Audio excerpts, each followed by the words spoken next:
안녕하세요. 조장의 주진입니다. 네, 우리 장기들은 다 소중하고 중요한 일을 다 하고 있는데요. 우리 장기들 중에서 가장 묵묵하고 끝까지 자기의 수명을 다할 때까지 일을 하고, 그치만 그 장기가 아플 때, 정작 아플 때는 우리가 인지하지 못하는 그 장기가 바로 간이거든요. 그 간에 대해서 오늘 알아보는 시간을 가지도록 하겠는데요. 우리 뇌나 심장 같은 경우는 그 아픔이 있으면 그 신호를 보내요. 그치만 장기 중에 간과 심장 같은 경우는 신경세포가 없기 때문에 그 아픔이 왜 합병증이 그 장기가 손상돼서 합병증으로 이어져서 가장 극단적인 상황이 이르렀을 때야 이제 발견하는 게 간, 심장이기 때문에 우리 건강검진을 하실 때 굉장한 중요한 수치가 되는 게 피검사에서 간과 심장의 그 수치죠. 그래서 우리가 간이 손상되는 그 과정들이 나와 있는 영상이 굉장히 잘 나온 게 있어서 제가 먼저 영상을 보시고 또 진행하도록 하겠습니다.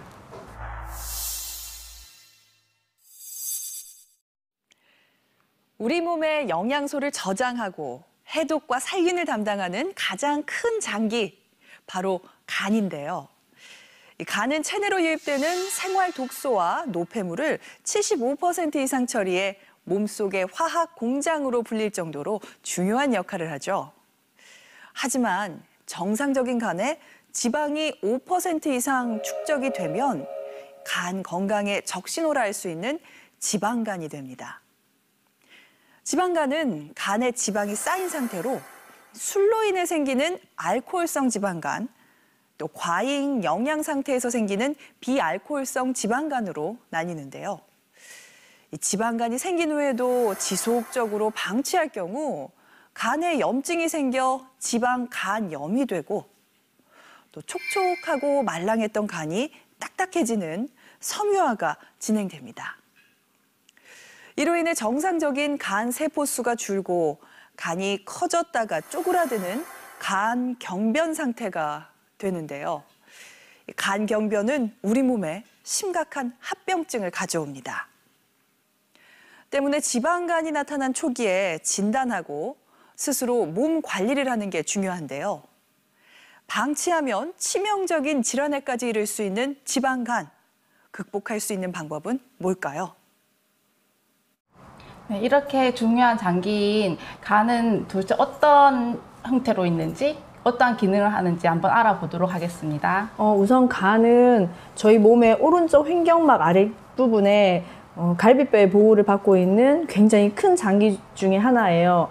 무게 자체도 1.2kg에서 1.5kg까지 나가고 적광색의 빛깔을 띠고 있는데, 중요한 건 간은 사실 2,500억 개 이상의 세포수를 가지고 있어서 그 안에서 다양한 활동들을 하는데 500가지 이상의 활동들을 한다고 알려져 있어요. 근데 간이 가장 우리 장기 중에서 특징적인 건 우선 심장에서 이제 펌프질로 인해서 통과하는 간동맥을 통해서 혈액이 통과를 하고요. 그리고 저희가 영양소를 먹었고 흡수했을 때 가장 먼저 간문맥을 통해서 간으로 이동을 합니다. 그래서 그 간 안에서 그 영양분들이 쪼개지고 변환되고 다양한 형태로 변화되어서 저희 각 세포에 다양하게 이제 기능을 할 수 있도록 전달되게 되는 거죠. 네. 그리고 간의 역할도 아까 전에 간의 세포가 많은 만큼 간의 역할도 500가지를 넘게 해요. 근데 대표적으로 저희가 간이 하는 역할은, 간은 혈류도 있고 영양소도 같이 있는 공존하는 기관이 간이거든요. 근데 그 간 안에서 대표적으로 영양소를 대사하고 저장하고, 그리고 해독하고, 담즙산을 분비하고, 그리고 그 배설하는 역할, 그러니까 면역 기능까지 대표적으로 이렇게 나눠볼 수 있는데, 우리가 알을 먹으면은 우리의 포도당으로 분해돼서 흡수가 되잖아요. 그 포도당이 간에 가면 글리코겐으로 변환돼서 저장이 돼요. 그래서 이 간에서 이 몸에서 포도당이 필요해 하면 또 포도당으로 변화를 해서 혈관으로 내보내죠. 그만큼 간이 되게 중심이 되는 역할을 하는데, 그뿐만 아니라 우리 지용성 비타민을 먹었을 때도 그 카로틴의 형태로 들어와서 비타민 A로 전환해서 저장되어 있다가 또 필요할 때 밖으로 내보내는 역할을 간이 하고요.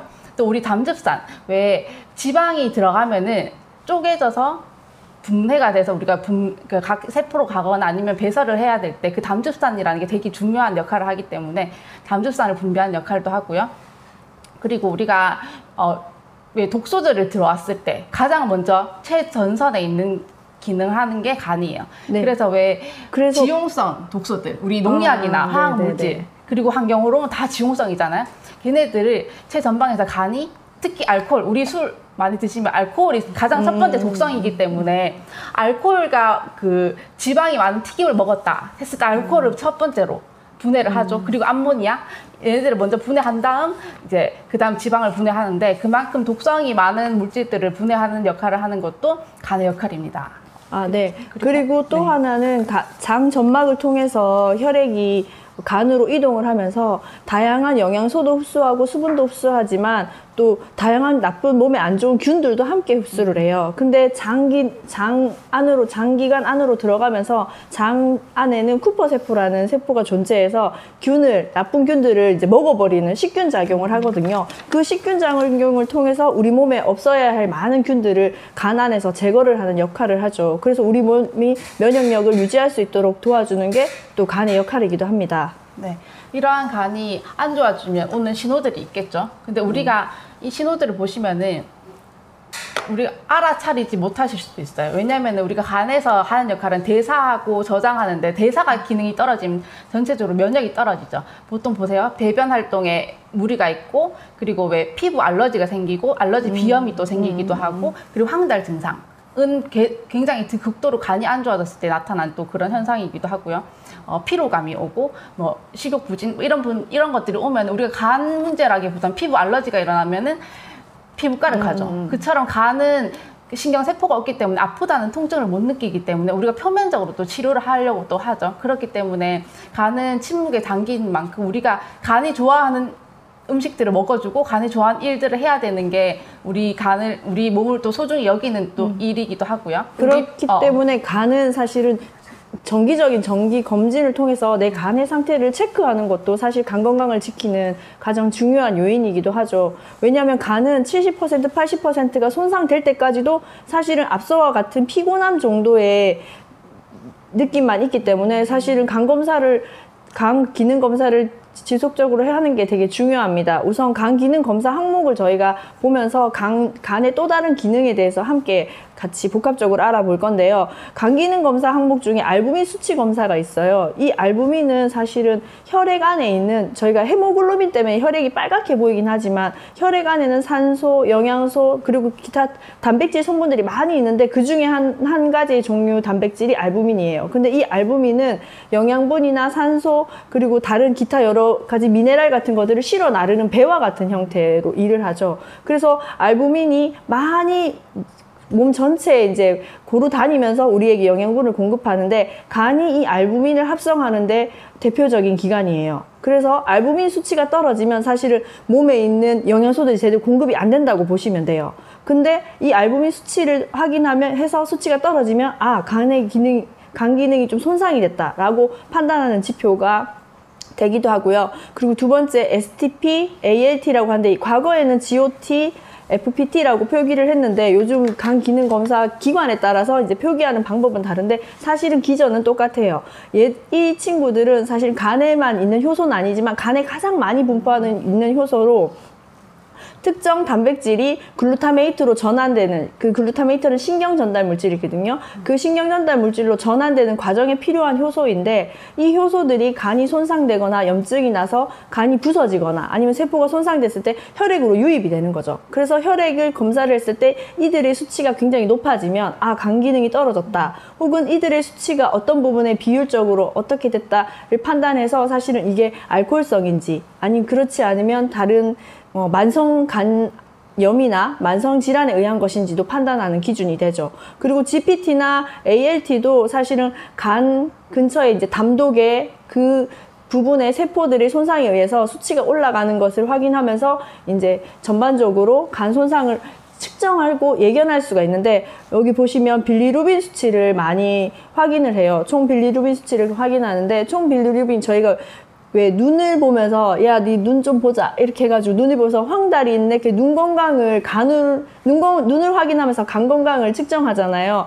이 총 빌리루빈이 어떤 거냐면 저희가 헤모글로빈이 수명을 다하게 되면 빌리루빈으로 바뀌어서 담즙산으로 전환이 됩니다. 근데 이 담즙산은 사실은 지방 분해에 굉장히 필요한 성분이고 그 담즙산이 많이 분해가 안 되게 되면 소화가 잘 안 되죠. 일반적으로 지방이 소화가 안 되기 때문에. 근데 이 빌리루빈이 적절하게 담즙산으로 전환이 되지 못했을 때 혈중 내 빌리루빈 수치가 굉장히 높아지면서 이제 이 빌리루빈 수치로 간 기능을 확인하게 되는 거죠. 근데 이 빌리루빈이 혈액 내를 떠다니다가 그 미세 혈관으로 모이게 돼요. 그게 이제 시신경이나 이런데, 그래서 저희가 흰자위가 노랗게 되는 현상을 황다리를 하잖아요. 그래서 빌리루빈이 시신경 근처에 굉장히 많이 모여 있을 때 이제 강이 어느 정도다를 측정하게 되고, 빌리루빈 수치가 혈중에 얼마나 많냐에 따라서 간 경변의 진행 정도를 판단하는 굉장히 중요한 기준이 됩니다. 그렇기 때문에 간 기능 검사를 지속적으로 해주시는 것도 사실은 너무 간 건강을 지키는데 중요한 요소가 되죠. 네, 그러면 이러한 간 기능에 손상이 되는 원인은 어떤 것들이 있는지 알아보면은 요즘 최근에 지방간 환자가 되게 증가하고 있는데, 이러한 수치는 알코올성 지방간이 있고요. 지방염이 있고요. 그리고 비알코올성 지방염이 있고, 지방간이 있고, 그리고 왜 다양한 스트레스 환경으로 인해서 이러한 원인들이 생기기도 해요. 비알코올성 지방간은 그 말대로 우리가 알코올을 많이 섭취했을 때, 왜 술을 마셔서 알코올을 이제 섭취를 해서 간이 해독을 해야 되는데, 간이 해독도 하고 다른 지방도 해독을 해, 독소물질을 해독해야 되는데 계속적으로 알코올이 들어오면 알코올만 분해를 하다 보면은 나머지 지방들을 분해하지 못해서 지방들이 쌓여서 지방간, 염, 간경변, 간암으로 이제 진행이 되거든요. 요즘에 되게 많이 나오는 거는 나 술 안 마시는데 지방간 나왔어 하시는 분들 되게 많아요. 그거는 우리가 먹는 거, 식습관에 달려 있어요. 우리가 지방을 섭취하고, 우리가 간이 해독할 수 있을 만큼의 지방을 섭취하고, 또 해독도 다 하기도 전에 또 다시 지방을 섭취하고, 과도한 지방으로 인해서 그야말로 식습관으로 인해서 생기는 지방간을 비알코올성 지방간이라고 하는데, 그리고 우리가 또 요즘 환경적인 거, 되게 스트레스나 그 수면의 질도 되게 많이 떨어졌고, 환경 호르몬으로 인해서 호르몬 교란, 이러한 것들로 인해서 간에 대한 스트레스가 가장 많이 들어갔기 때문에 이러한 원인들이 세 가지로 나눠볼 수 있고요. 그리고 제가 한 가지 또 말씀드릴 거는, 왜 A형, B형, C형 간염 많이 얘기하시죠. 이거는 바이러스성 간염이기 때문에 이걸 방지하기 위해서는 예방접종, 그리고 개인위생이 가장 철저해야 되는 거. 요즘에 같이 먹는 거 되게 많이 안 하고 개인화 되게 많이 되어 있잖아요. 이런 것들도 침이나 이런 혈액이나 이런 걸로, 주사 바늘이나 이런 걸로 감염될 위험들이 굉장히 많기 때문에 이거는 개인위생을 철저히 하는 게 가장 첫 번째입니다. 그리고 간이 손상되는 진행 과정들을 보면요. 간이 손상되는 진행 과정들은 거의 다 동일합니다. 저희가 왜 약물이나 항생제를 많이 맞아서 왜 간이 안 좋아졌어 하면 보통 이때는 간이 많이 괴사되는 형태고요. 저희가 알코올이나 아니면 고열량의 콜레스테롤 아니면 과도한 열량을 섭취했을 때는 솔직히 간이 굉장히 많이 필요한 상태예요. 왜냐하면 아까도 말씀드렸듯이 저희가 영양소가 흡수되면 간으로 일단 먼저 들어가서 다양하게 더 미세하게 쪼개고 우리 몸에 필요한 성분으로 전환을 시키는데, 그 일을 너무 많은 음식물들이 들어와서 간이 이제 쪼개 나가는 거죠. 그러다 보니까 간이 업무가 과부하가 되는 거예요. 너무 과부하가 돼서 그러다 보니까 과부하가 돼서 못 해내는 일들도 있겠죠. 당연히 지치고 그래서 몸에 안에 이제 혈액이 통하지 않도록 하는 이제 지방이 쌓이면 지방간이 되고요. 아니면 그렇지 않아서 그냥 간세포 자체가 너무 지친 상태여서 혈액이 그 끝까지 매일매일 지나가지 못해서 아주 미세한 간세포의 혈관들이 이제 혈액이 통하지 않게 되면서 이제 섬유화되는 거죠. 그렇게 되면 간섬유와 지방간이 진행이 되면서 동일하게 간의 특정 부분이 딱딱해지는 거예요. 그러다 보면 이제 간이 정상적인 업무를 못하고 간 기능이 점차적으로 떨어지면서 간경변이라는 증상으로 이동이 되고, 사실은 이 간경변은 빠른 속도로 치유하거나 관리를 해주지 않으면 간암으로 진행이 모두가 다 동일하게 진행이 되기 때문에 간 건강은 미리미리 신경 써주시는 게 사실은 너무너무 중요합니다. 그래서 저희가 간 건강을 위해서 영양소를 추천해 드릴 건데요. 네. 우선 간 기능에 가장 특수화된 영양제가 있죠. 그 엉겅퀴 식물에서 추출해낸 실리마린 성분이 그 밀크시슬이라는 저희 영양제 여기에 들어가 있고요. 그래서 이 밀크시슬은 사실은 간 세포에 직접적으로 역할을 해서 간 기능을 회복시켜주는 역할을 합니다. 그래서 이 제품을 권해드리고 싶고, 저희가 아까 전에 그 간 기능의 많은 부분들 중에서 대사 활동을 한다. 그래서 왜 그 흡수된 영양소가 더 잘게 쪼가지고 변환돼서 우리 몸에 쓰이도록 해주는데, 이 대사 활동의 간이 너무 지친 상태이기 때문에 그걸 도와주는 게 저희 이스트비. 이스트비가 비타민 B군으로 저희 대사에 많은 도움을 주거든요. 그래서 이스트비를 먹어주시게 되면 장기적으로 간 기능을 향상시킬 수 있는 역할을 합니다.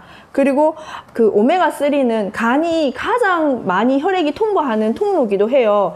간 동맥에서도 피가 흐르고 피가 올라오고 간 문맥에서도 그 혈액을 통해서 영양소분이 공급되기 때문에 가장 많이 혈액 이동이 있는 부분인데, 그 혈액의 성분도 중요하고 그 혈관의 그 깨끗함이나 그 혈관 건강도 되게 중요하기 때문에 오메가3를 저희는 꼭 추천을 해드리고 싶습니다. 네. 우리 그 간 안에는 세포가 2,500여 개가 있다 했잖아요. 근데 그 세포의 구성 물질은 뭘까요? 바로 이 인지질, 오메가3와 단백질이거든요. 근데 이 양질의 단백질과 건강한 인지질이 들어갔을 때 세포가 정상화, 그야말로 건강한 세포가 만들어지면은 대사도 원활히 되고, 어쩌면 지방간을 이제 초기에 진단을 받으신 분들은 이렇게만 잘 챙겨 드셔도 건강한 세포가 생성되기 때문에 굉장히 간 건강을 지키시는데 큰 도움이 되실 거고요. 그리고 간이 크게 하는 역할이, 우리가 아까 전에 최전선에 서서 항산화 역할을 되게 많이 하잖아. 그 유해물질과 싸우는 거, 환경 호르몬의 지방 성분들과 많이 싸우는 거, 그 성분을 하는 항산화 성분이 많이 들어있는 더블엑스, 그리고 더블엑스 더불어서 에이스라 하죠. 그 지용성 물질을 수용성으로 바꿔주는 그 영양소들 플러스, 그리고 저는 또 식이섬유 또한 지용성 물질을 수용성으로 바꿔주는 역할을 하기 때문에 식이섬유도 꼭 추천드리고요. 그처럼 저희가 지방간, 요즘 만나보면 지방간 있어를 되게 대수롭지 않게 여기시는 분 되게 많아요. 저희가 공부하면서 정말 경각심 가지고 관리하셔야 된다고 더 얘기해 드려야겠다 생각이 더 많이 들었고요. 이처럼 발견하신 즉시 우리가 관리를 한다면 충분한 더 건강한 생활을 유지할 수 있고요. 그래서 저희는 오늘 저희가 준비한 내용은 여기까지고 도움 많이 되셨으면 좋겠습니다. 네, 감사합니다.